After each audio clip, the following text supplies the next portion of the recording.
Hello. Well, welcome. Where's the camera? Well, it's been a very, very weird week.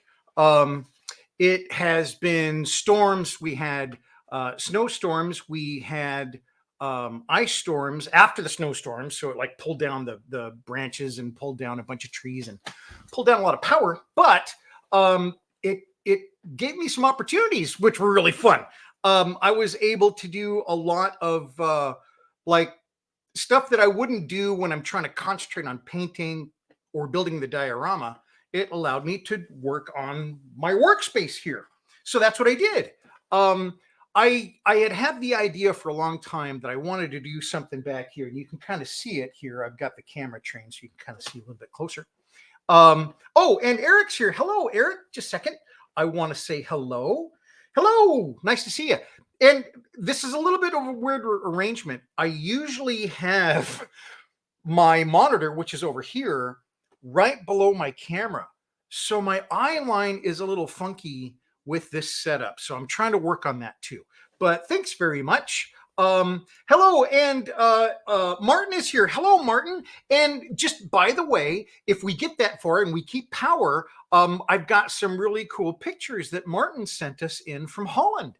Some really cool Machine & Krieger that he did. I think you said this was your first Machine & Kriegers, and they came out great. And I know you did the Falk, so maybe we can see some pictures of that later on. But I love it, and thanks very much. So I actually did this correct. I have your email printed out so I can read it, and then we can look at your pictures you sent in. So I'm pretty excited about that. So thanks very much, Martin. So yeah, it's been a little bit hectic, but it was a fun week.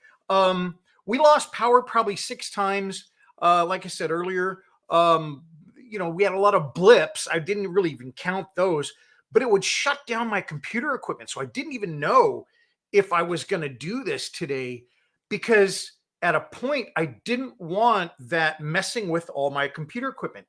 If you've had those issues and you're not sure what I'm talking about, it's not really that awesome for your servers. If you have servers or storage devices and stuff like that, they have internal systems, but if they just lose power, that's not the best thing for them. If it happens repeatedly, where just power is on, power, they all have power on and power off cycles. So don't do the little backups. They don't, so at some point I just had to turn the computers off. But because I'm in this cool wood shop and it holds heat very well, I did some woodworking. So we're going to look at that. We're going to look at a little bit of woodworking. We're going to look at this. This is a new stand that I made. It's not really in the picture here, but it will be later on. Because it's really nice. It's a nice scrap wood painting stand that I made that gets the figure right at the nice height. Now, I had this working previously. It was fine. It didn't have this platform on top, and we're going to have pictures, and I'll do my third camera to show it. But, well, why don't we do that now? I just got it turned on. Sorry. So in the third camera here, I can show you a picture of it like in a top down. And the cool thing is here on this surface, when I'm painting these figures, I can kind of have a place to rest my hands. So we'll go back here again and see. So you can kind of see here, I'm resting my hands right on this thing. And that's really helpful.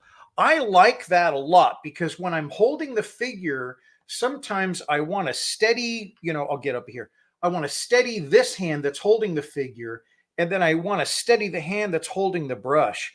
And this is great. Now, the fact that it holds my wet palette right here, that was just kind of something I thought of, because once I had this palette or this big flat top to work with, then it became an issue of, well, I can't quite see my paints down there, and I'm kind of bending around it. So I was able to just kind of put that little wire holder there for my wet palette, and works great. I really like it. Hey, Blue's here. Hello, Blue. Glad I watch a bit for work, and good afternoon. Thanks very much for coming on. So yeah, we're going to look at that a little bit, deeper and talk about it. And because I'm not exactly happy with how it's holding the wet palette. It's a bit tenuous. It's all bent up wire. So again, we'll talk about that. The other thing I'd like to show you is the new medic station that I put in the diorama.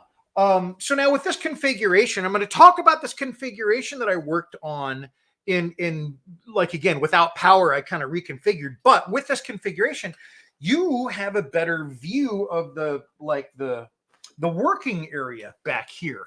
And so the other thing that I did was I have the table that I'm kind of using as my base for all of my stuff. All of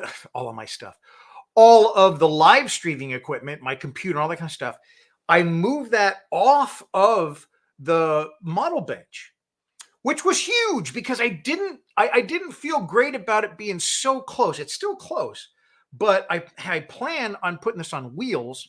Just a second. And once it's on wheels, it'll be a little bit more mobile. I can move it around and stuff like that. So, hey, Ethan is here. Hello, Ethan. How's it going? Now, Ethan is someone that I used to work with, and it's really, really cool to see you on, Ethan. Thanks very much for coming on. So, just a second.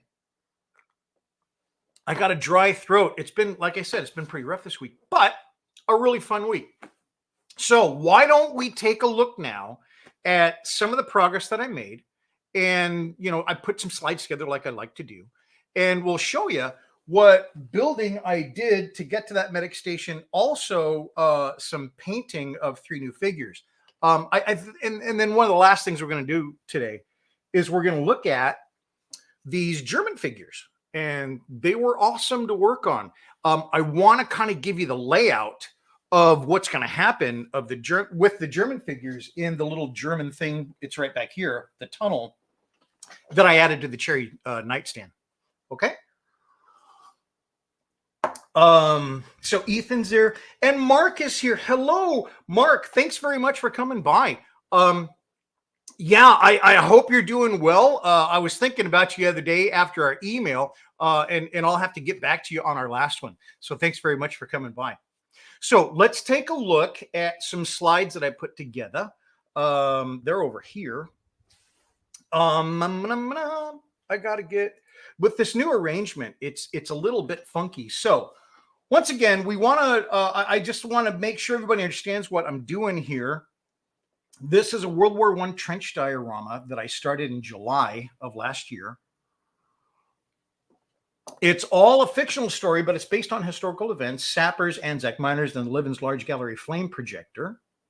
And this is the Livens Large Gallery Flame Projector. The thing was 56 feet long. It was basically a big flamethrower that could be deployed within a tunnel as we're getting like 150 feet or whatever. I don't know the distance from the German lines, but they would deploy that in, direction of the German lines. When the system was in place and then pressurized, it had 13 or 16,000 gallons. I need to check my facts, but it was a heck of a lot of a mix of kerosene and diesel that the head of this thing would raise up through the turf because it was pressurized, and this nozzle would then shoot that kerosene and diesel mixture flaming into the German lines. Devastating weapon, just horrible.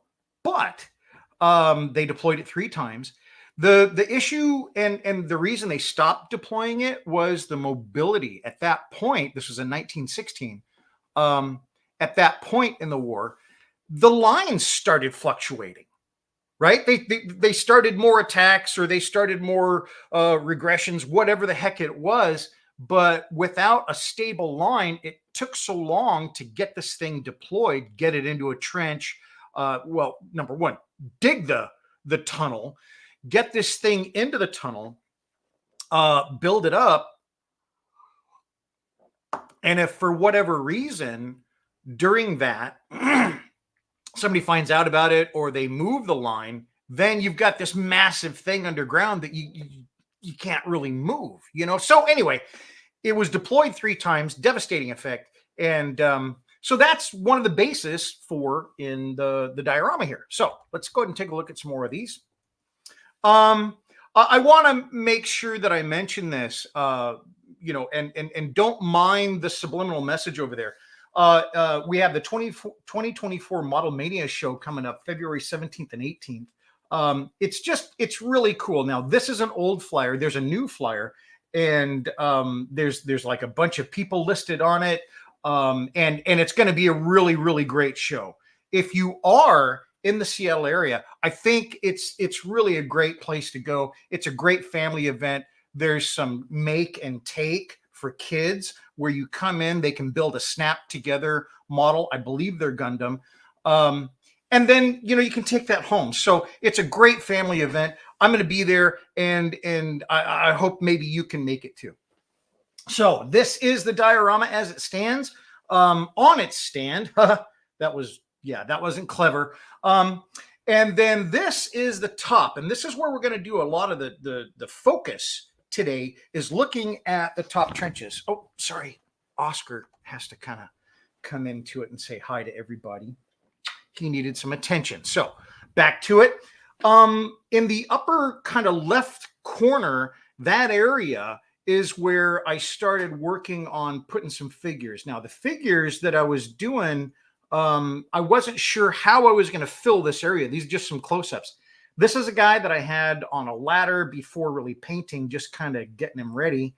And then this was a guy that I said, well, I'd like to have a guy in here sleeping. Looks like an officer because of the boots and stuff like that.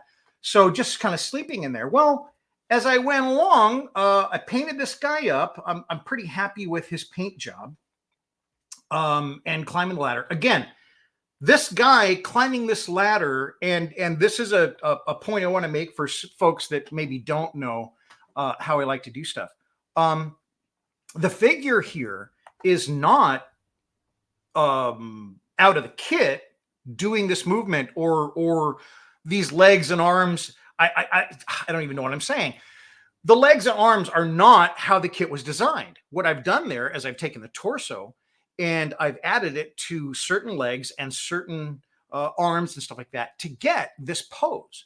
And that's just something that you can do with these kits. You're not necessarily having to always follow the instructions, specifically on figure kits. That's what I'm talking about.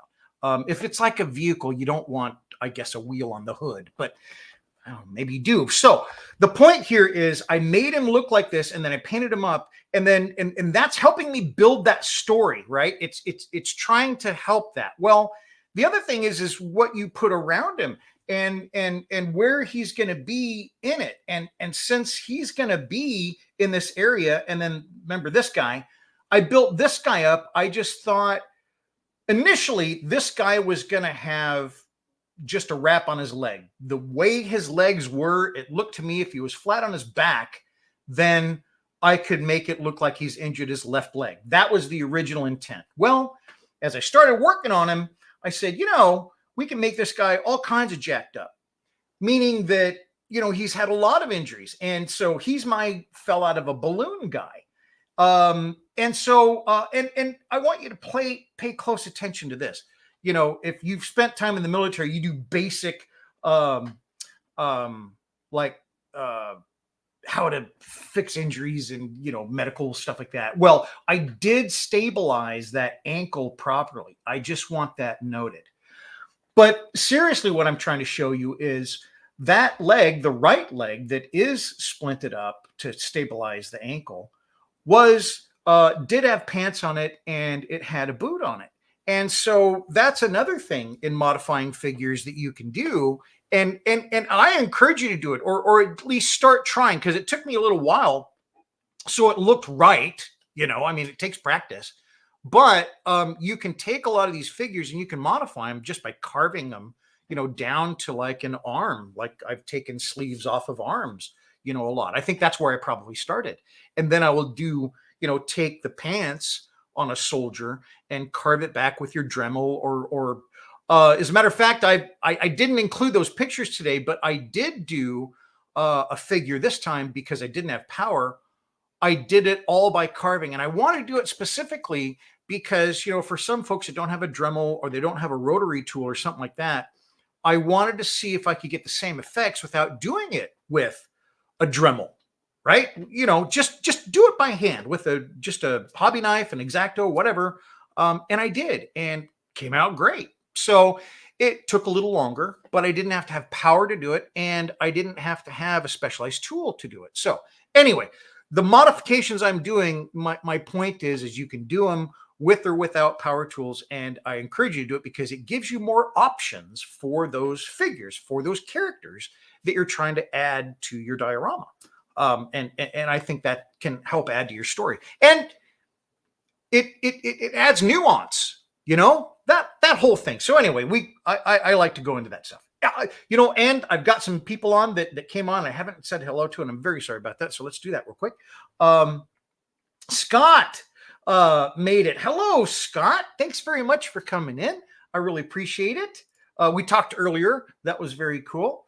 Be sure to like and subscribe. Thank you very much, Scott. That is that's really cool. I always forget to say that. Sorry. Dry throat again.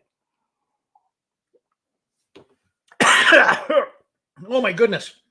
We're going to slides because I'm joking. Okay. So thanks very much, Scott. And then Neil, hello, Neil. Thanks very much for coming on. Let's go back to the slides. So here I did the split. I got to go over to this screen. And I had painted it a little bit more. I hadn't painted this before, but what's really important on this picture is, pardon me, you can tell the bottom of the leg, the left leg that still has the boot on it, and that's supposed to be maybe just a fractured leg or something like that. That was also carved from the pants. It was not something I had to add anything to. I just carved that down from these pants. This is not even a World War I subject. I mean, this was just like a figure that I had. I'm sure it's World War II, but I was able to use him and modify him well enough that I think you couldn't tell. And this is kind of funny. When I was carving like the face, right, just doing some modifications, I slipped and I hit my little rotary tool right on the bridge of his nose and knocked the crud out of the bridge of this character's nose. So I made it an injury. So I mean, I don't want to be, you know, that it's gruesome or anything, but yeah, he fell out of a balloon is the story, and yeah, it's not great. Okay. And I got some more comments. Please choke carefully, Bill. Thank you, Martin. I appreciate it.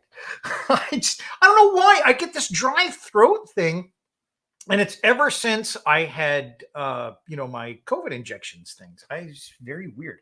Ethan is here. Hello. Oh, I mean, Ethan's been here, but that's cool. Bill, the more I learn about extreme level of detail and work that goes into these, the more impressive your work becomes. Seriously, very cool stuff. Thanks, Ethan. I really, really appreciate that.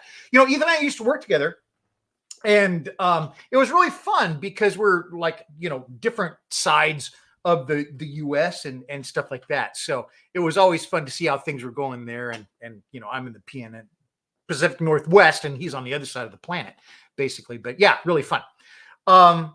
So let's get back to these slides and see where else I was going with this stuff.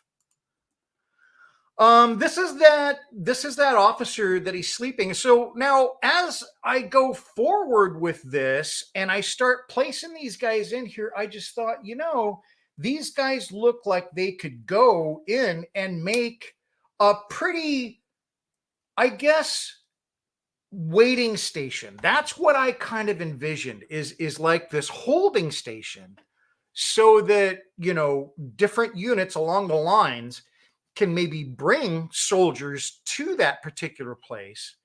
There's a medic there. That's the guy on the ladder. I'm going to, you know, I got to do the white band around his arm and put the red cross on it. I haven't done that yet, but he's going to be the medic. And then that's going to be a little holding area so that they can be in there waiting on transportation when, you know, they've been injured. Okay. So this is just a different shot. This guy now, I don't know what's wrong with this guy. It's possible he's got shell shock. And I've still got to do some more in here. They're just set in there. But you know, the figures are just set in, they're not glued in yet, but I've got to do something because they wouldn't just put him in that. You know, he would have blankets, stuff like that. These two areas, you remember I showed a shot of these earlier, wasn't sure what I was going to do with this area. One of them is going to be like an aid station, like a desk, and you know, something for the medic to work in. And they're only going to be supplies. And I think that'll give a nice mix, a little bit more depth to the idea that, you know, it is a real medic station, not just, hey, I put a couple and put a sign. So more work I got to add to it, but I like it. I think it's a really nice, it's a nice viable solution to where it is, because remember, in the diorama, that area is accessible by a road.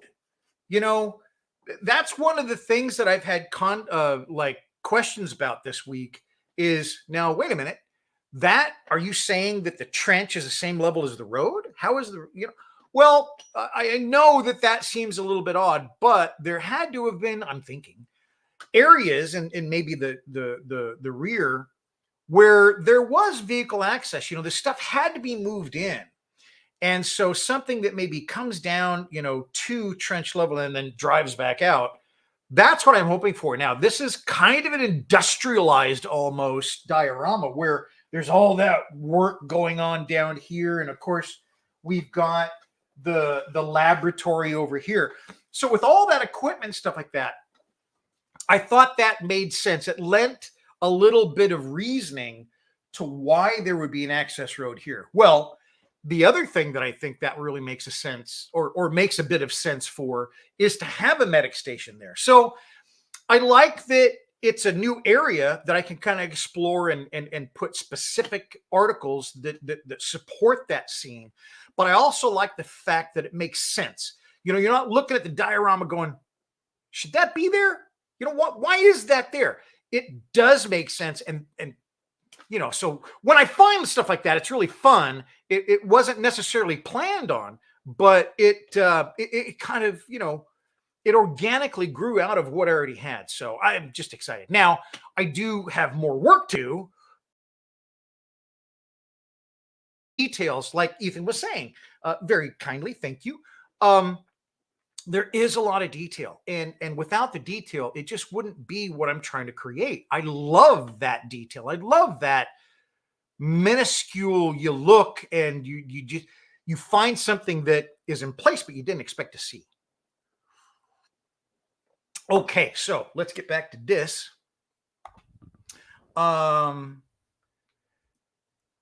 This is just another view. So now this is nice because this is the view from the side of the diorama. So that is, you know, looking here from the side of the diorama. One of the things that I think is super important is trying to work with the specific views that people are going to have. You know, you want to be able to create something interesting wherever somebody is looking at the diorama. You don't want to say, well, here's my one focus point, and everything else is kind of somewhat interesting.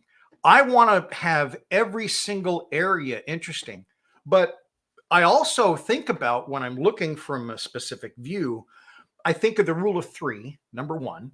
And I also think of depth.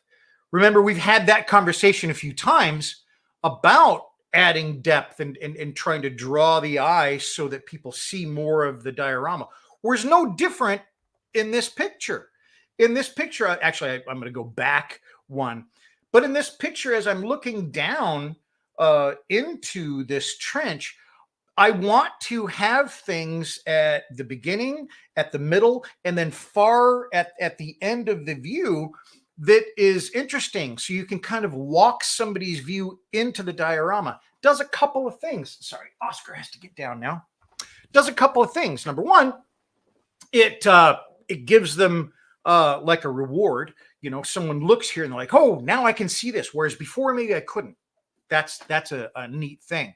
And then the second thing is as your eye is walking down that, mentally, you're shrinking right down. You're getting into that diorama. So that depth of field, that creating a sense of depth and giving them the, that rule of three, having three things or having three things to look at. Three is just a very wonderful thing to keep in mind when you're trying to do groupings, when you're trying to think of elements, when you're trying to think of even lighting. Three makes a lot of sense. Even when I'm doing rocks on the ground, I will do one big rock, a medium, and a small rock. That's a perfect rock grouping for me. I may have others, but I'm just saying, consider that. Makes a lot of sense. Okay, so let's go back to this. That is a nice view because that's also lit. When I'm looking at getting people's eyes on this thing, I got to remember that in some settings, I'm going to have lighting from directly above. And so some of these things I need lit specifically so I can even see them. That's one of them. I didn't necessarily, to the right of this guy is where I was going to have the little desk. And so I might put a light there. But I'm going to have like a little storage room. I don't necessarily have to light those. There's a light there already. But here I definitely wanted a light inside because, pardon me, I'm sorry. I'm really trying to draw your attention to this guy. Okay. Excuse me. Sorry, my throat. Terrible stuff. So there is that overall look that I was talking about. Here in the upper right, you can see where the two storage areas are. On the left, you can see where the medic is climbing the ladder. To the right of him is the guy who fell out of the balloon. And then to the left of that guy is I hesitate to say shell-shocked, because that's a really, really difficult and a very real thing, not just back in World War I, but today. So maybe he's sleeping it off. Maybe he just had a late whatever. So sometimes I get a little bit overly empathetic about things like that because I have friends that were in the military, and that's a very real thing to deal with. So I don't know what I'm going to call that guy, but those three people in that area, those figures, I think are a wonderful kind of footing for that medic station. And then the other things I'm going to add to it are just kind of adding to the description, helping support the story, giving a little bit more depth. The little tiny articles, there's a piece in here. It's kind of hard to see. There we go. In this view, you can see right above him, there's almost a little shelf that's made. Well, that little shelf there is going to hold small articles. That is still going to have stuff because you saw that a heck of a lot in some of the photographs and some of the video that you've seen of World War I. People lived in these trenches for some time. Maybe not that long because they were rotated and stuff like that, but there was nowhere to put stuff. So your personal belongings, your things were everywhere. And I remember the first time I ever saw that was watching Gallipoli, when I was a kid, younger, years ago, with Mel Gibson. And I'm like, look at all that. And there were, the notes and the prayers and all that kind of stuff. Made a big impression on me because it's like these people are living there. And so I want to bring that into the diorama. So more details, they're coming. Okay, so let's look at some more stuff.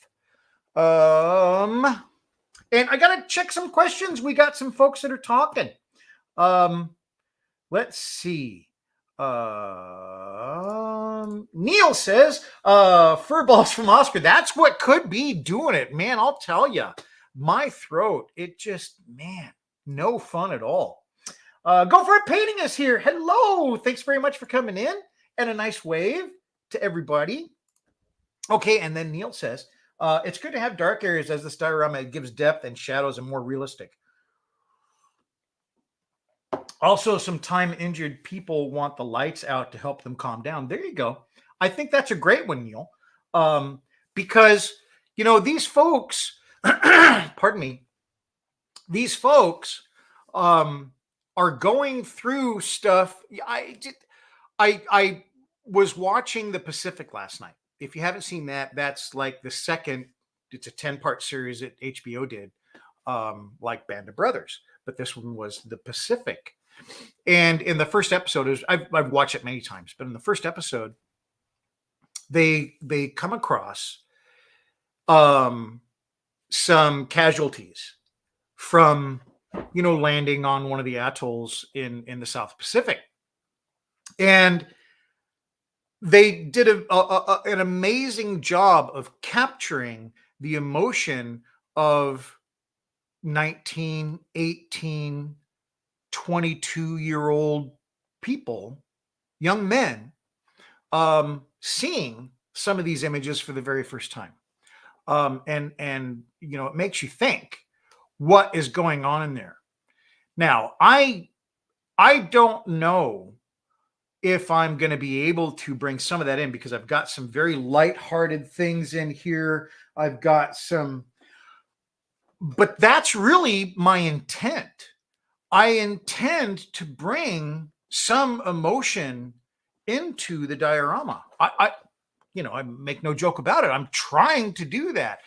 And I think those details, having certain things in certain areas, how you present these things with lighting, with effects and stuff like that, helps to create those emotions. It doesn't do the whole thing, but if there's enough of it, maybe it does. And so that's what I'm trying to do. I base my dioramas on what I believe would be basically a miniature film set. I mean, I love movies. I love the making of movies. I talk about that as one of my inspirations is quite a bit. The feature of making the film, the background, where the director is talking about things like that, where the cinematographer is saying, here's where I want this kind of an image, so these are the kind of lights that I'm going to use. All of that is just fascinating to me, and has been for years. And I believe that's highly influencing how I'm trying to do things in here. So if you're looking for ideas for how maybe you want to do those things too, that's a wonderful resource. It has been for me. And so it may be able to be for you. Okay, so not for me yammering. Let's get back to some of these here questions. So thank you very much, Neil, because that was very poignant, and hopefully I was able to add to what you said. Try taking some photos with smoke. And that's something that I've really wanted to do. So Neil is a magnificent modeler and diorama builder, painter. God, his faces are so realistic, so realistic. He also does some very, very nice photography, and it's not Photoshop. There might be I don't know, Neil, do you do Photoshop? I don't know, but I know that he uses smoke and he uses lights. And my goodness, the photos, the photographies, the photos of his builds are just remarkable. He did one, and then he did a black and white filter on it. Looked like a real photo. Look like World War I. Done. So that is so intriguing to me, and something that I really want to do. So thanks, Neil, because I think one of the things that we think of, and hopefully I'm providing some of this too, is a lot of times I don't even have the idea to go somewhere until I see somebody else do it. And it doesn't mean that I'm copying them. I'm saying, wow, that's possible. And then I take that idea, extrapolate it into maybe a project that I'm working on, or add that thought to a future project, something like that. Then I come up with my own ideas. I hope you're doing that for me. If you're not doing that, with me, then I'm not doing a good enough job, because I'm hoping that I'm giving you ideas, and I'm hoping that I'm providing some kind of an inspiration for maybe doing something either in dioramas or changing your dioramas. I mean, I don't want you to change your dioramas, but hopefully there's something that I'm giving you that is going to say, hey, that gives me an idea. That's the best thing I can do is if I'm able to give you some idea that maybe clarifies something you had an idea about or whatever. That's what I'm hoping to do. And Neil did that for me. Totally did that for me. So thank you, Neil. All right, let's see what else we got here. I do mine with film set in mind as well. Yeah, and it really shows. Gosh, and I love it. I really love it because I've been, looking at this film stuff just well before I started doing dioramas. I just loved that stuff. The very first one, I've said this before, was Silent Running. Was the very very first I guess behind the scenes I ever saw. I watched it with my dad in like it's probably 74 or 75 on TV, and it was just boom, From that point on, I was just stuck. Hey, Bush Ranger is here. Hello, Bush Ranger. It's so cool for you to come on. Good day, Bill and fellow modelers. Thanks very much for coming on, Bush Ranger. Bush Ranger's from down under. So thank you so much. And, is that okay for me to say? Should I say down under? Should I just say Australia? I'm sorry. I don't know. I don't want to be that guy. But thank you very much for coming up, Bush Ranger, after I just totally flubbed that up. Neil says, no Photoshop at all. See, beautiful. I like that. It's not that I have a problem with Photoshop, but I think it maybe takes a little bit more to do it in camera. And I like that. I really like doing stuff in camera. I also don't have Photoshop, so that's, and I don't want to really learn Photoshop. I don't want to go down that road. But yeah, I love doing stuff in camera. Thanks very much, Neil. Just filters on my Apple iPhone camera. Yeah, and I haven't done filters on the iPhone. I want to try that. I love using my iPhone for shooting my shorts and all that kind of stuff. That's what I use every day. But yeah, I haven't really done the filter stuff. No worries, Bill. I have a pack of sanded grout now. Hey, there you go. That's very, very cool. So Martin, I don't know what I know plaster was one of your bases previously, but if you've got some sanded grout, that's brilliant. Play with it. Kind of learn its properties. That's what I did. And because it's really great mixing the sanded grout into a paste and then applying it too. So versatile, great product. I think you're going to really enjoy it. That's really cool, Martin. Okay, so, and then, hey, Mark Nelson, hello. Good day from Australia. Just woke up. Wonderful. And so, hey, boy, looking at me first thing in the mornings. Well, I hope I motivate you to get on the modeling bench, Mark. That'd be great.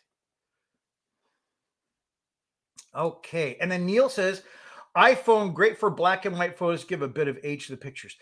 And then there's that sepia or whatever. Like that seems like maybe before 1900s, black and white after 1900, but maybe before 1900, maybe that sepia. Is it sepia? That kind of a darkish color. That would be fun in photographs too. Eric says, can light color be used to help enhance situation and convey the emotion? For instance, a slight blue color to convey the cold along with other surrounding features. I hope that makes sense. Absolutely. If I could just read, Eric, sorry about that. Yes, absolutely can. And that's what I do. There are certain, and you can look this up. I don't have it off my head, but I know that blue is cool and calming. I know that red, is fear and danger. I think yellow. Anyway, everything has like a base reaction from us. And so totally use that. And it doesn't mean that you have to take the complete scene that you're trying to create and commit to that light color if you're using color in it. You can have, and I did this a lot with Wolfenstein, I had like a lot of blues and stuff like that. Then I'll have a red or an orange or a flicker or something like that. And so you set the mood with the blue lighting, and then you bring the eye to the attention of a certain thing or whatever with that highlighted color. LEDs are so easy to work with, and there's such a range of colors that I think it's a really fun idea to use LEDs and lighting as helping your effect, giving that emotion, giving that reaction you're looking for in trying to tell your story. Neil says, yes, Eric. My main light over my dial was a huge color changing LED light. See, that's pretty slick. Now, John Robeck, whom I haven't seen in today, but John is really good. He has some experience with doing like the LED panels, and then they're addressable, so he can change it. Making it do different things, changing colors, shifting colors too, doing waves of color. Really cool. And it's a big square panel of LEDs like that. Now, Neil's, I've seen, he's got a massive, I don't know what the dimensions are, Neil, but it's a good size one in your shop. Of course, your layout is remarkable too. So that lighting is brilliant. Again, we're eventually we're going to get some of that on the show, or I just give reference to Neil because his lighting, his photos, his diorama stuff, brilliant. So love to share more of it. 700 millimeter by 900 millimeter. That's the size, which I don't know how big that is, but it's good size because I saw it. John, hey, no worries, John. I'm here. Sorry I didn't say hi. I can't wait to show you my latest LED experiment tonight. Oh, very cool, John. We typically on Friday evenings, we have a group build. And typically it's just John and I, but sometimes Josh will jump in, another friend. Sometimes Evan can make it.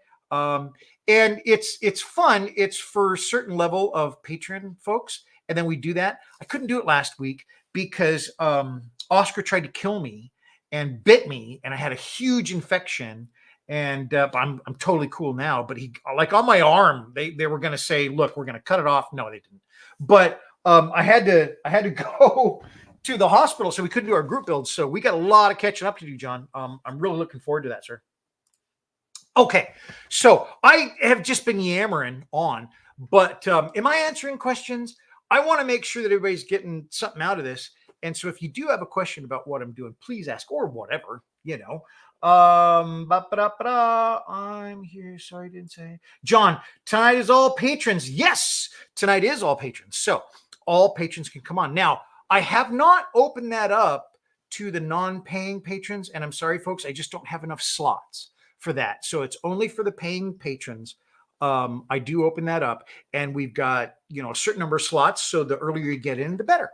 So that'd be a lot of fun. And that is when I do the group build, that's John and I both on. It's not just me yammering on the screen and you texting or something like that. We're both on the line. We're talking back and forth. And it's totally cool because we can show each other our dioramas or what we're working on and stuff like that. And it's a lot of fun. So yeah, that is tonight. And that's for all patrons.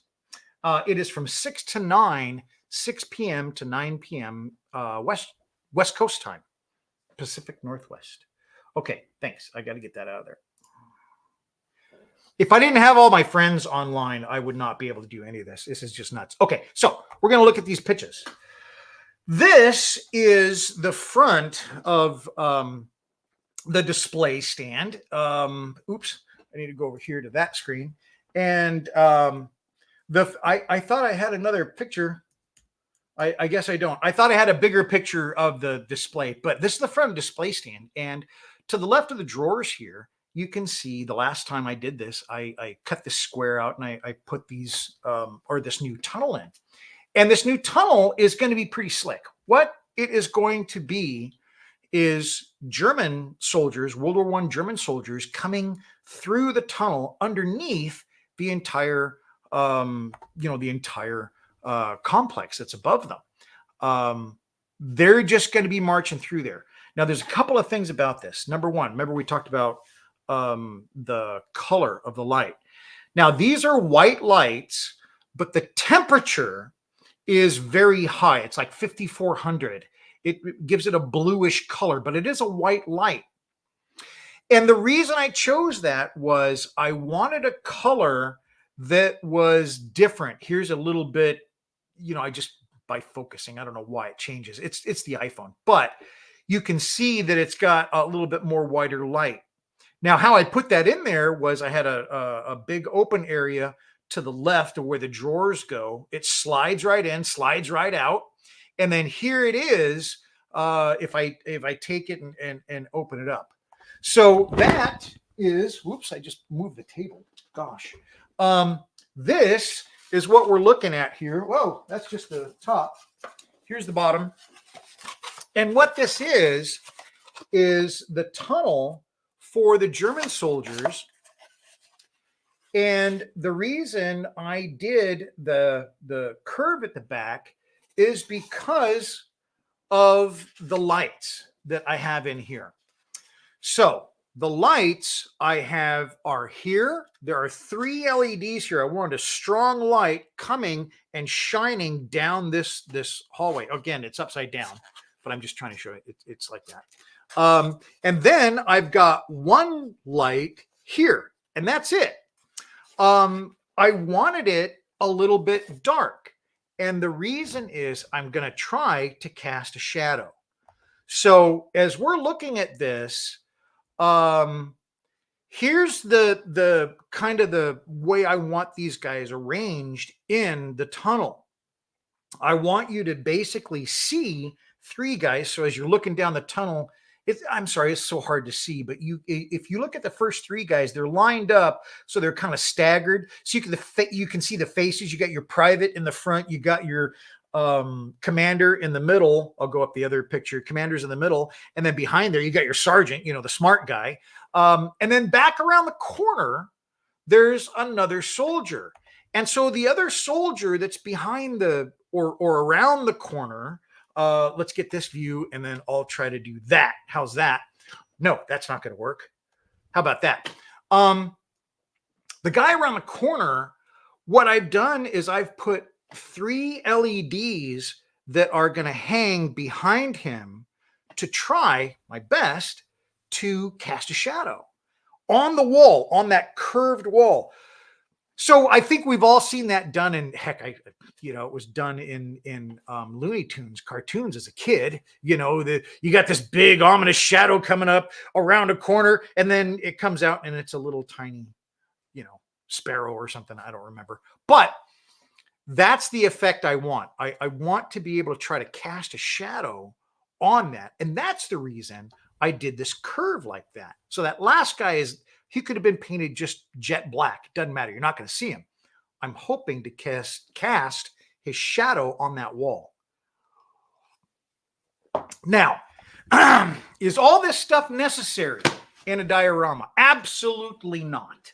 I guess I'm kind of going for something a little bit different. I want to, I kind of want to do a little bit more with it. I'm really trying to tell a story. I'm not just trying to show off my model or showcase my building skills.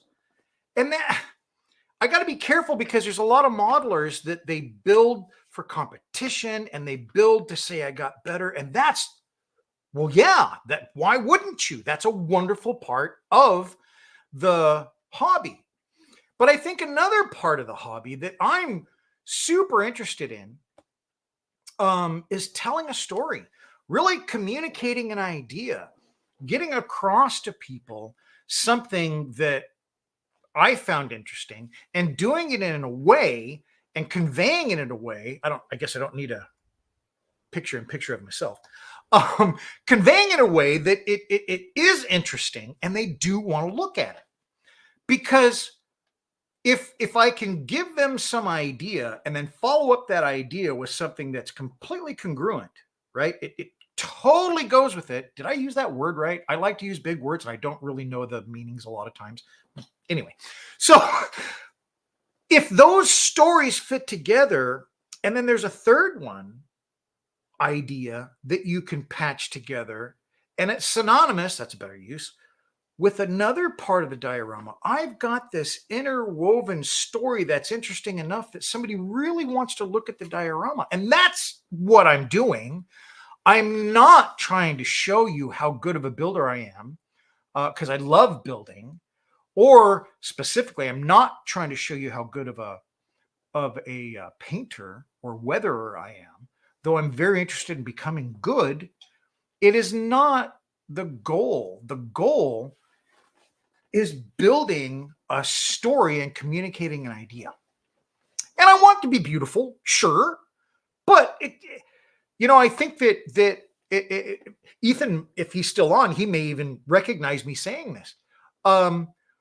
Very, very small nuances can make big changes and big differences. Meaning that it doesn't have to be your full focus building a diorama. If you're just saying to yourself, well, I've got a slightly different perspective, I want to build a diorama that tells a story, that going into it, that little shift, that little perception of what your end goal is can make a big difference. It's not a big deal, right? I'm still building a diorama, but the fact that I really want to get and communicate a story, get that across and communicate that story to people, that can influence how I build, what I build, where I put things, why this is included, why that's not included. All of those things go around the fact that I'm trying to communicate an idea. So maybe that's helpful. I hope so. Goodness. Let's get back to more comments. We have a lot of comments today, and thank you very much, folks, for doing that. Where in the blazes am I?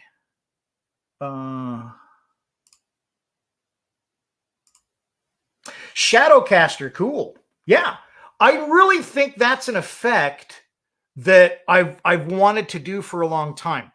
I've done it a little bit previously on other dioramas and stuff like that, but never like on purpose. I hadn't really set it up to do it, and I don't know if this is going to work. I hope it does. So let's look here again. We can look if I show you the picture here. That right there in the upper right hand corner.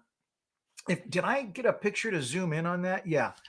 There's those 3 LEDs, and they're just sticking down. You're not going to be able to see them. They're around the corner, but I'm hoping that, number one, they're far enough down to cast the shadow. I may need to bring them further down to cast that shadow from the center point of the figure. You know what I mean? So above it, I haven't, I guess those things aren't like stuck in there, so I can't move them. It's still like a, I'm just trying to figure it out. I'm still experimenting. I'm still R&D phase, but hopefully that's going to work. So a lot of fun, and I'm really enjoying it. Okay, so let's go back here. Paint stand. So John was super excited about this, and I'm glad. Thank you very much, because I like this here paint stand. I had a paint stand, and it was just the vertical portion of this. Now I'm going to move some stuff here and kind of show you again. I got to reset my camera, but if I can take a wider shot here, you probably see it a little bit better. But this is my paint stand, and I really do like it because I'm gonna go this camera. As I said earlier on, it allows me to hang or position and steady my hands as I'm working with my figure. When it comes to painting, all the better. I am just right here. I keep my water right here, so it's and it's a big water container, so I don't have to like search for it. But I can keep my focus and my eyes here. Now, why is that such a big deal? Well, it's a big deal for me because I have lower back issues. And when I would do it before, I had another little stand. And when you're really getting your faces and you're doing all this kind of stuff, or even not just the painting, but when you're preparing your figures, I would get all crunched down on my desk surface. And then I made another riser, and that worked okay. Then I made one that was too tall. I was kind of like this. But the thing that I kept finding was when I had support and up my back, I could keep my back a little bit stronger. I could do it longer. It didn't mess with my back. And then the second thing was eyes.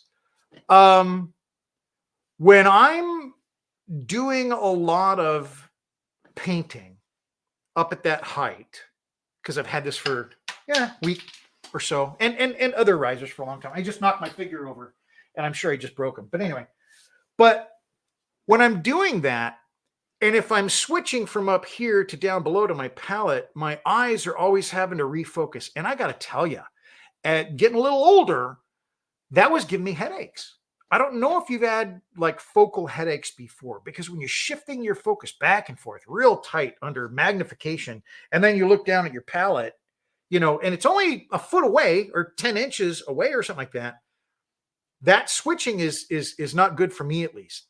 Now, it's also not good to have everything focused all the time, so you have to take your breaks. But that was one of the things that I really wanted to accomplish in this is get that wet palette up to the level where I'm right here and there's my paint and it's right onto the figure. So this thing works great for that. Now, I am going to show you another shot of it here. This underneath the wet palette is just this brass, and this is removable. I at first didn't think I wanted something that would be permanent. Now I'm rethinking that, because this, though it's 1/8 inch brass, nice, bent up, all that kind of stuff, it's a little off, number one.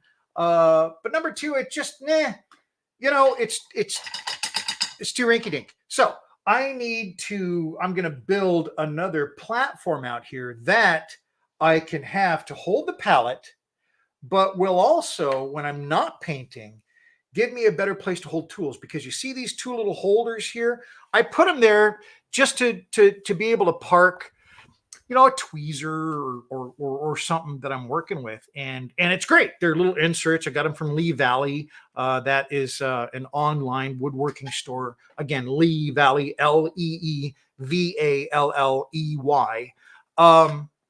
Great woodworking store. It's like a brass insert to clean up, like putting a screw in. Well, it also works wonderfully when you're trying to make a nice holder for some of your tools. And they have them in different sizes, so I use them, for different projects. Well, I put those in there and they're fine, pardon me, but they're on my work surface. And I'm like, wait a minute. So by having those transported a little bit further, here, instead of here on the work surface, I'll just leave those there. That's fine. But this new work surface will do, hold some tools, possibly other parts, but also hold my wet palette and not be just that wire thing that's removable. So, oh man, I keep on knocking this desk. Sorry. So yeah, I really like this holder. It is made out of some super snazzy wood. This is some really beautiful, beautiful wood. And I got this wood. This piece I got this summer from my best friend.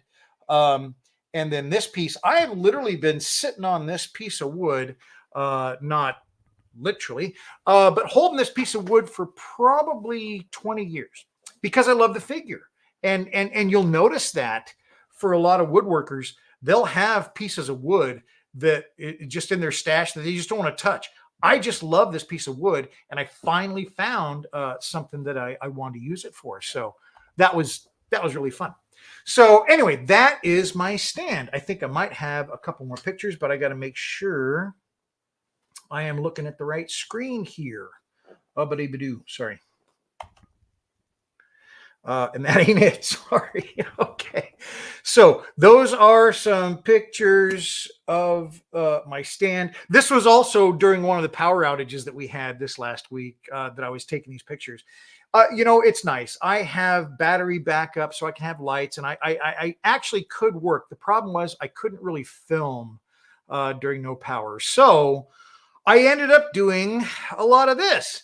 Now, this was in between some power. I had the lights on and I got this thing all prepped. And as soon as I glued it up or got glue on it before I tightened all my clamps down, the power dropped. So, but I got through it and I glued up this tabletop. And this tabletop it's solid maple. It's beautiful. It's like almost an inch thick. It's probably like 7/8 thick.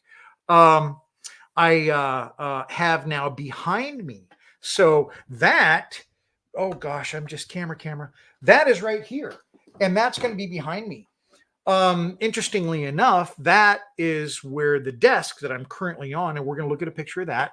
Hope I'm not losing you. I hope this is still interesting. But that became the desk that I'm working on now. I'll show you that. also built during the power outage.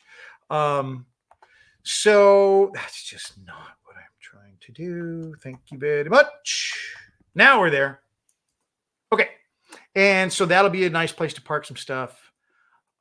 This is what my modeling area looks like now. It is somewhat like the board. It's taking over. But I mean, it's my primary thing that I do these days. I mean, model building and diorama building is it. That's my full 100%. That's what I do. This little table, as I was saying, was behind me where I've got that new one. So that new thing that I got here, this table is there. Now it had a different configuration, had a different top. I put a new top on it, kind of put some cable management below it, and it's great. Now, the last thing I have to do is put it on rollers. It's great here. I like it here. The problem is it's kind of in the way of stuff. But look at this. It just opened up my modeling bench again. One of the things that really was bugging me was the encroachment that all this streaming gear was having on my model bench. I was having to be super careful, which you want to be anyway. But that specter of the possibility of hitting it with a little bit of thinner, my computer, or paint, or spilling something, spill some glue on your computer and see how your day goes. That kind of stuff. I'm like, yeah, I don't want to do that. So that's why I did this, and I'm super happy with it. So here the desk is. It once it's on rollers, it can kind of scoot out of the way a little bit more. When I'm doing, like right now, the live stream, this is how it's configured. I've got it kind of at an angle, but I think I can capture, the whole thing. So I'm really happy with it. And it makes it really nice to model in this right now.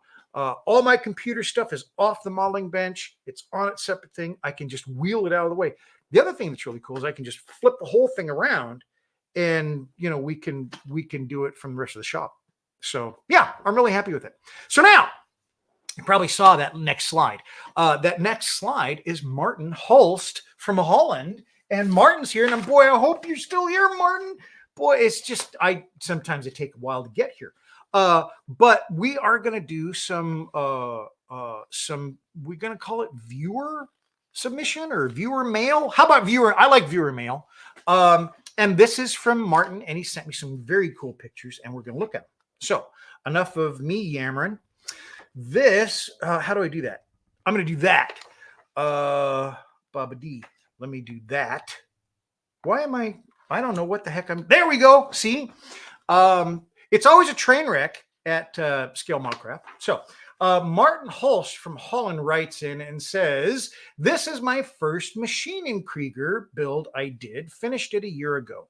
These are 2 man suits, Fireball and Prowler, a double set, and a 135th kit from Hasegawa. These guys were a lot of fun to do. I'm trying to read this and flip picture. Sorry. They were a lot of fun to do. I used mainly Mr. Hobby Aqueous paints, or Aqueous. It's not Aqueous. Acquiescent? Aqueous. Paints, did a lot of chipping, etc. I did see you building these, and they were very, very cool, Martin. I sort of had a story in mind, but found it difficult to bring across. I think the story was a bit too general and the base plate too big. The idea was that these guys came to the moon and stumbled upon a family photo left behind by one of the Apollo 16 astronauts ages ago. As I think Maschinen Krieger is set around 2800, 2900, the year 2800, 2900. All the same, I'm happy with the result and atmosphere of these pictures. The piece got me a highly commended at Scale Model Challenge last fall. Wow. Cheers from Holland, Martin. Well, that's really cool. Now, if you guys don't know Scale Model Challenge is a huge show in Europe. And I'm telling you, to get any kind of just, hey, nice stuff, that's a big deal. But this is quite nice. And I love your terrain, Martin. I don't critique things, and there's no critiquing here to do, but I do want to pull out some of the fun things you're doing here. I just want to talk about it. Number one, the eye line. I talk about eye line, a lot, and you have that. They're both looking. You've got their focus on something. And I say this, I think a lot. When you can show, like in two figures in a diorama, if you show that they have an eye line together, like they're looking at each other, that's communicating, right? That's it right there. You have this figure here and that figure there. If you can match their eye line, and sometimes it's hard because they look down, up, left, right, whatever. But if you can match that eye line, that right immediately is a communication. They're conversing. They're talking about something. Well, you can do the same thing with an object. They're in a suit, but if they're both focused on that object, just like Martin's done here, they are conversing. They're talking about it. Beautifully done, right? Then looking at the surface, it's a very nice surface. It's modeled. It's not all the same color. It's casting shadows. I love your surface. I think it's great. It's barren as it should be. So it looks really good. The hand up, to me, looks like maybe he's going for it. You see his left leg is, is kind of lifted a little bit. Looks like he's maybe going toward it and he's going to bend down and pick it up. That's pretty expressive. I love that kind of stuff. I don't know if anybody's seen this, but I did a video, I don't know, a couple months ago with John Harrison, a friend of mine from Ireland. And he's a diorama builder, and he does these one-shot dioramas where he'll set up his figures and he'll set up a little scene and they'll take a shot and that's it. And then he tears it apart. But they're brilliant. And they're brilliant in the way that they communicate emotion. They communicate some kind of message in a very, very clear and concise form. And it's a lot like what we're seeing here with Martin. Martin is showing a very, very concise image here of something happening. It's subtle, and that subtlety draws you in. That's something that I haven't talked about yet. I've not talked about. There's another person online that I love his stuff, Daniel Buckmeyer. Man, his stuff, it just makes you think. One is hugging a prisoner coming from a concentration camp in the striped pajamas and everything, and they're hugging someone outside of the gates. This is the kind of stuff Daniel Buckmeyer does. Well, and it's very well done, hugely well done. If you haven't seen his stuff, please look it up. But the point is, these gentlemen I'm talking about can concisely tell a story. I am completely opposite. It takes me forever to tell a story, right? Maybe it's a story I'm telling, or maybe it's just that I like a lot of stuff. But the fact is, these gentlemen, including Martin at this point, are using such concise elements to tell a story. I think it's beautiful. I've never been able to capture that. The simplicity of it and the clarity of it is hard for me. I have a very full, fractious mind where I'm thinking about a million things at the same time. And I'm not saying that these gentlemen don't also, but they're able to distill that into this very, very clean and beautiful image that is still telling a story.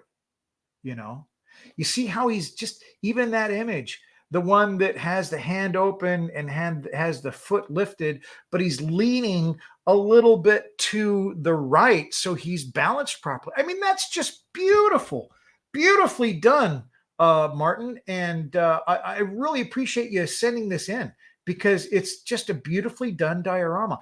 And the ability to tell the story so clearly with the minimalism of it all and beautifully painted characters. Great diorama. Thank you very much. And thank you so much for sending it in. I love that. That's really cool. So let's see if there's any comments. And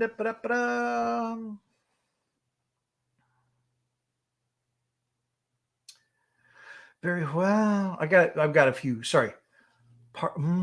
Very cool. Shadow. Okay. So, gosh, I'm sorry, folks. I had to read a whole bunch of comments that came in, and me and reading, it's like me and math forget it.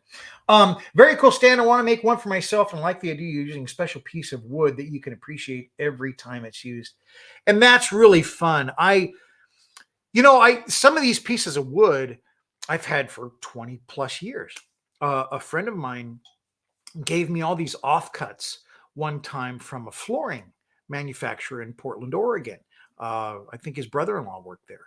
And I have pieces of that, and it's 30 years old, and pieces from that load. But it was like his whole trunk of his car was full of cutoffs, like, nothing more than about 2 feet long. But it was brilliant. And there were all these beautiful exotic woods. They were destined for the garbage. I love that wood. And I've had that wood almost my entire woodworking life. And there are pieces of it that I know intimately. That's one of those pieces. The top of that pattern. I've probably sanded this thing 3 or 4 times before I actually used it in this project, because I was thinking of using it in another project and I didn't, because I'm like, no, not cool enough. This, I'm going to see it every day. I'm going to be on it. And yeah, that's really fun. So thanks very much, John. Yeah, I think that's fun. If you have questions about building it, if you have, I know you know woodworking, and that's totally fine, but I'd love to talk to you about it. So, and tonight, certainly, we can talk about it. Mark says, Parkinson's law, work expense to occupy the available space. Absolutely. One of the things that I like about having limited space to work in is that you have to be a little bit clever in figuring out how to work in that space, or limited materials, or limited whatever. I think limitations put a lot on you. When I moved out of my garage, which was arguably 9 feet wide by 19 feet long, that was the side of the garage that was my shop for 17 years. When I moved into my shop that is today 32 feet long and 20 feet wide with 10-foot ceilings, which were, 2 feet higher than in the old garage, or even more. I filled it immediately. This shop feels like, how could I work in something smaller with what I do in it? Now, I wasn't able to have as much equipment and the size of equipment that I have nowadays, but just like Mark was saying, you take that size that you have and it'll just explode when you have more size, but it feels the same size almost, if that makes sense. Thanks very much, Mark. John says, and every horizontal surface is a shelf. Yes, absolutely. Which you need. Absolutely need. Thanks, Martin. Okay. Yeah, very, very nice, Martin. I'm very impressed with your work. And it's not just this. There's other things that Martin does. So folks, if you haven't seen Martin on Facebook, please take a look for Martin Holst. Fantastic stuff. I've been following him, been friends for quite a time now, and very, very happily. So great stuff, Martin. Thank you so much. So it's a brag. I don't know which is the brag. I don't know who's bragging, but I don't think you're bragging. I could be bragging, but I don't think you're bragging. It's a brilliant, brilliant diorama. Love it. I used wall plaster for the base. Didn't know sanded grout yet. I see. I'm so glad you got the sanded grout. Now, in this case, because I did a moon surface, I like to do it clumpy and stuff like that. Gets all these clumps in and stuff like that. But boy, for a moon surface, doing it through like a nylon or something like that, a very fine sieve, and shaking it on there, you get that powdery, snowy feel. And you can preserve that with the Mod Podge if you're careful about it. I think that'd be really cool. So I'm so glad you got the sanded grout. It looks awesome, Martin Holst. No brag, just fact. Great job. Absolutely. Thanks very much, Scott. Yeah, because it is. It's really nice. It is really nice, Martin. And I want other folks to send stuff in like that. I like looking at this stuff. And like I was talking a little bit about before, the concise nature of being able to tell that story is inspiring for me. I may have had a much longer way of getting to a point, but sometimes if I can focus a little bit like these gentlemen do, John Harrison, Daniel Buckmeyer, and certainly Martin Holst, where they're able to kind of look at this and get it down to its essence. That inspires me to try and do a little bit more. And I think it makes you work a little bit harder to try to get there. And I love that. So that's very cool. Thanks very much again, Martin. Thanks all. I'll show your stuff too. Yeah, please do show your stuff, because I really think it's fun looking at other people's stuff. You know, earlier yesterday, I was on with Eric, and we were just texting back and forth. And Eric is sometimes on. I'm not sure. Eric is on today. I think he is. And Eric had this idea, and I don't want to tell the idea in case he wants to go ahead and explore it. But Eric said this idea, and I'm like, wow, that's awesome. And then we just kind of in text went back and forth and created this whole scenario that I don't know is going to happen. But it was so fun coming up with that scenario. And I mean, that's what I do all day long. When I'm talking to folks that I'm coaching or consulting, when I'm doing stuff online, I'm just talking to folks about dioramas and hopefully giving some ideas and somebody to bounce stuff off of that allows them to maybe flesh out an idea, or even sometimes come up with an idea that was never on the table, but came from what they were, and they get excited about it. So that's totally a plug, but I hope I did it well enough. But yeah, so that's what I do. Is I also do diorama consulting, and so if you would like to do that kind of consulting, I'm available. Just contact me. We can figure it out. Thank you very much. Okay, Martin. What do we got left? I think that's pretty much it for today. Let's go to our slides and take one final look at Martin's very, very nicely done and very well thought out diorama. I want to go back to this again, please. The subliminal message, of course, you have to go if you're around. You're going to have a blast. It is a really neat show. This kind of a show is unique. That was not dramatic pause. Need some water. This show is very unique because it's not a competition show. And the result is you'll have folks that bring virtually their entire collection of models.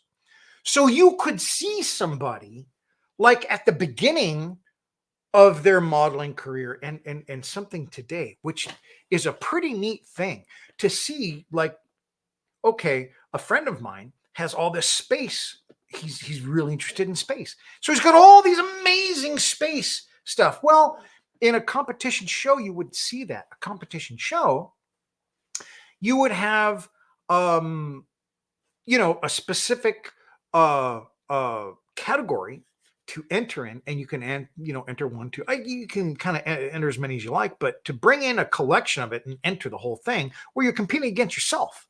So, but here, it's just bring it in, show it, talk to other modelers, talk to people, because there's a lot of interaction, because the modelers are there when their modelers are on the tables.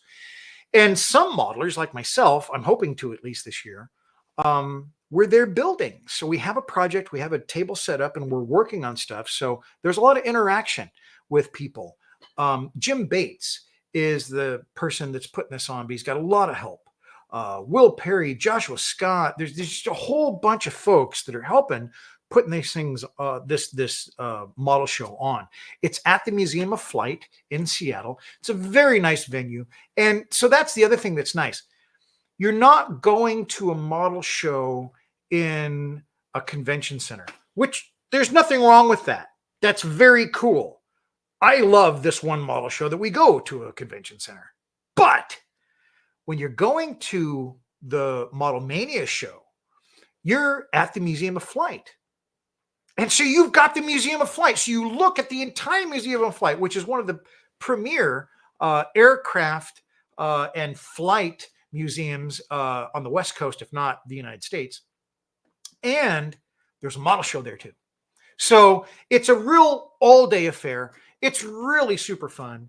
It is family friendly. And anybody could go. It's just great. So if you have the time, go to it. You may become inspired. You may get a chance to see some folks, give some demonstrations. There are live demonstrations. I'll give one. I think it's going to be on modifying figures is what my demonstration is going to be on. And Rick Lawler's going to be there. Plastic Posse is going to be there. Like I said, Jim Bates is going to be there. He's a scale Canadian. Eric Brubaker is going to be there. I'm telling you, it's a fantastic show, and I would love all of you to go. So Martin, you might need to get a ticket. Anyway, so thank you very much, everybody, for listening to me on this. I really want to hype this thing up because it really is a great show.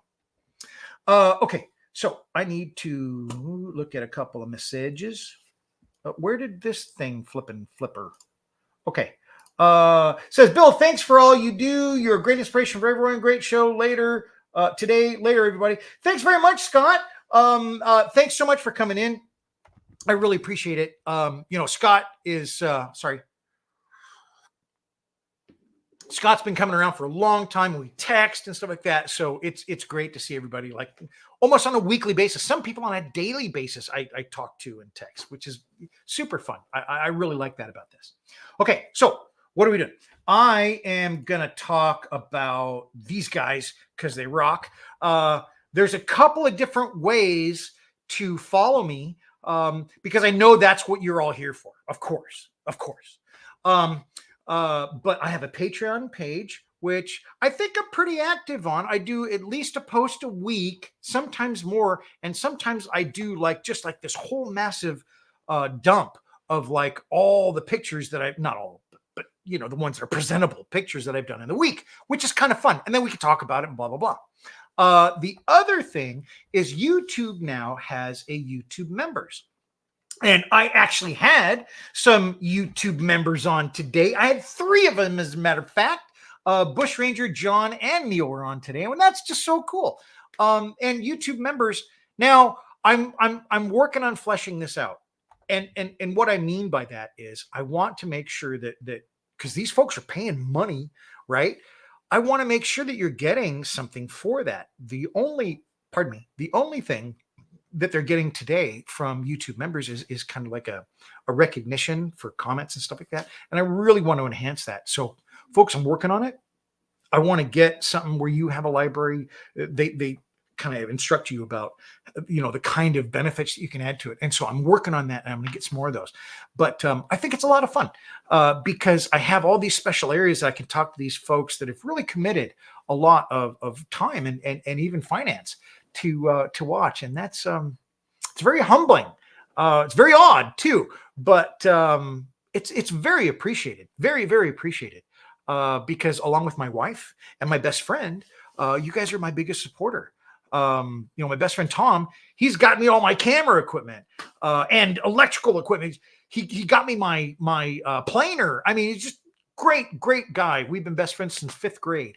And of course, my wife, my lovely wife, we've been married for 28 years now, and she's so supportive. So all those folks that support me, to include my patron and my YouTube members, thank you so much. This has been an amazing journey, and I am really, really fun having a fun time with it. See, my mind goes.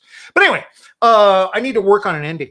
Thank you so much, everybody. I really appreciate you coming by. I think that's it for today, unless anybody's got any other questions. I'd love to answer them. If you don't, just type them in later and I'll answer them. Tonight, I will send an email out at about 5:30 p.m. my time for all of the folks for the group build. And we call it very cleverly Diorama Friday Night Live. Yeah, I don't know where it came from, but it's just boom, this great idea. So yeah, I'm ripping them off, but it's a fun time, and it's just 6 to 9. It's just 3 hours, and we just take some time and do some modeling. We're all on, and it's a lot of fun. If you want to give it a shot, take a look at my Patreon account. So thank you, everybody. I hope you like the new setup. I really do. And then we'll see you next time. Bye.